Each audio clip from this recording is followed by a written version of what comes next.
She didn't cry when he handed her the divorce papers. The silence in the courtroom was heavier than any scream could have been. Everyone expected drama, tears, shouting, maybe even begging. But Elena just stood there, her fingers slightly trembling as she held the papers, her eyes calm in a way that made people uncomfortable. Her husband didn't even look at her. Marcus adjusted his expensive watch, irritation flickering across his face. "Just sign it," he muttered under his breath, as if she were wasting his time instead of losing her entire life. Beside him stood another woman, elegant, confident, smiling just enough to make the humiliation complete. Elena noticed her. Of course she did. Have you ever felt your whole world collapse, and still refused to let anyone see you break?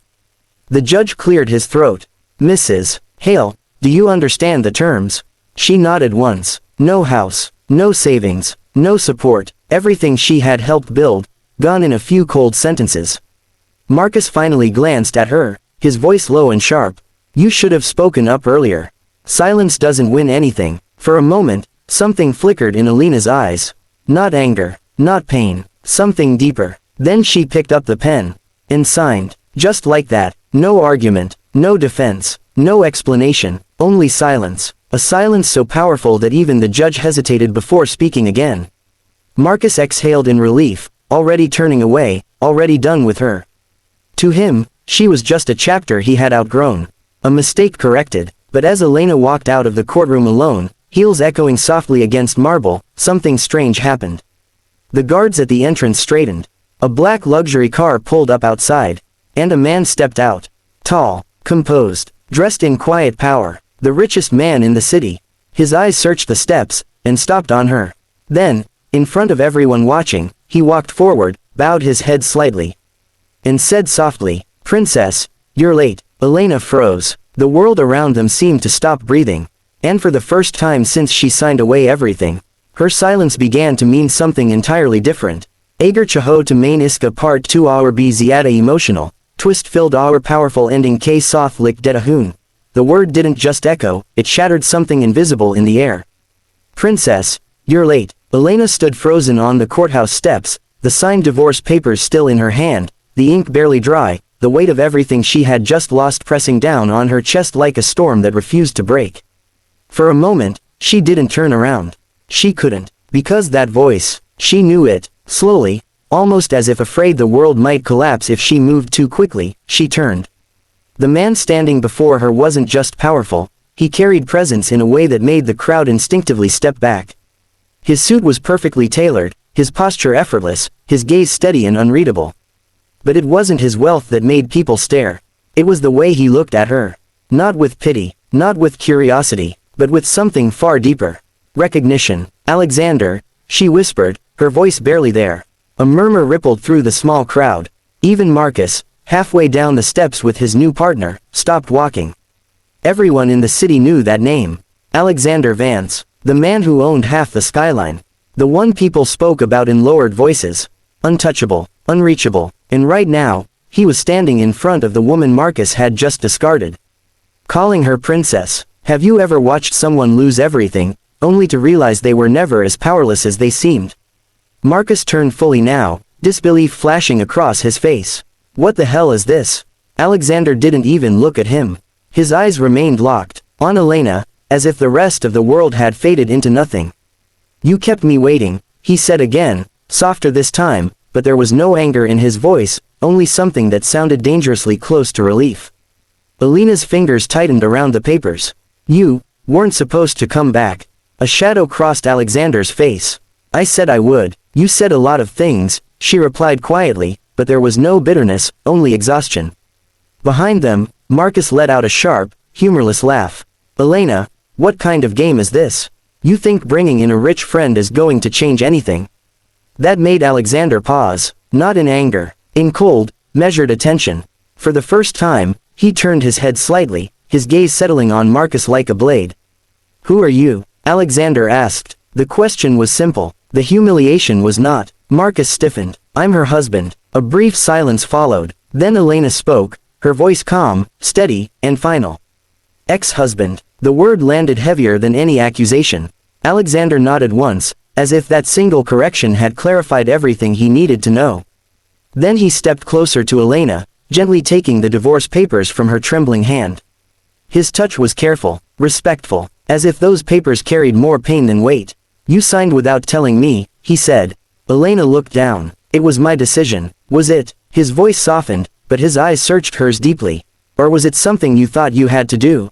For a moment, her composure cracked. "Not fully, just enough. I was tired," she admitted. "Tired of fighting for a place where I was never wanted." The honesty in her voice cut deeper than any tears. Alexander exhaled slowly, something dark flickering in his expression, not at her, but at the situation, at the quiet damage written all over her silence. "You were never meant to fight for that place," he said. "You were meant to leave it." Marcus stepped forward, irritation turning into anger. "Okay, that's enough. I don't know what story you're trying to spin, but she's nobody. She had nothing before me, and she'll have nothing after." The words hung there, ugly and sharp. Elena didn't react, but Alexander did, not loudly, not dramatically. He simply looked at Marcus the way powerful men look at things that no longer matter. Then he reached into his coat and pulled out a small velvet box. The crowd leaned in. Even Marcus's partner went silent. Alexander opened it. Inside lay a delicate, elegant ring, old, refined, unmistakably valuable, but more than that, meaningful. Elena's breath caught. "No," she whispered. "Yes," Alexander said quietly. "You left it with me." Marcus scoffed. "What is this, some kind of joke?" But Elena wasn't listening anymore. Her eyes were fixed on the ring. Memories flooded back. Years she had buried, choices she had made, promises she had broken for the sake of a life that had just collapsed in her hands. "You were supposed to forget," she said. "I tried," Alexander replied. "I failed." Have you ever walked away from someone who truly valued you, only to realize it when it was too late? Elena's voice trembled now, barely holding steady. "Why now?" Alexander stepped closer, lowering his voice so only she could hear, though the world seemed to be holding its breath anyway. "Because I finally found you again," he said. "And this time, I'm not letting you disappear." Behind them, Marcus's confidence began to crack. "Elena, what is he talking about?" She didn't answer. Because for the first time in a long time, she didn't need to explain herself. Alexander gently took her hand. Not possessive, not forceful, just certain. "You gave up everything once," he said softly. "For people who didn't see your worth. I won't let you do that again." Elena looked at him, really looked at him, and something inside her, the part that had stayed silent for too long, finally began to rise. "I'm not the same person anymore," she said. "Good," Alexander replied. "Neither am I." A tear slipped down her cheek before she could stop it. Not from weakness, from release, from the weight finally lifting. Marcus took a step forward, anger flaring again. "You think money changes who she is?" Alexander didn't even glance at him this time. "No," he said calmly. "But it does reveal who you are." The silence that followed was absolute. And for the first time, Marcus had nothing to say. Elena slowly pulled her hand back, not to reject Alexander, but to steady herself. "I need time," she said. Alexander nodded immediately. "You'll have it. No pressure, no demand, only respect." That alone said more than everything she had just left behind. Emma, no, Elena, took a deep breath and looked around. At the courthouse, at the people who had watched her fall apart in silence, at the man who had once been her entire world, and now looked like a stranger standing too far away to matter. Then she turned back to Alexander. And this time, when she spoke, her voice was no longer quiet. "No one gets to decide my worth again," she said. A faint smile touched his lips. "That's my princess." The word didn't feel heavy anymore.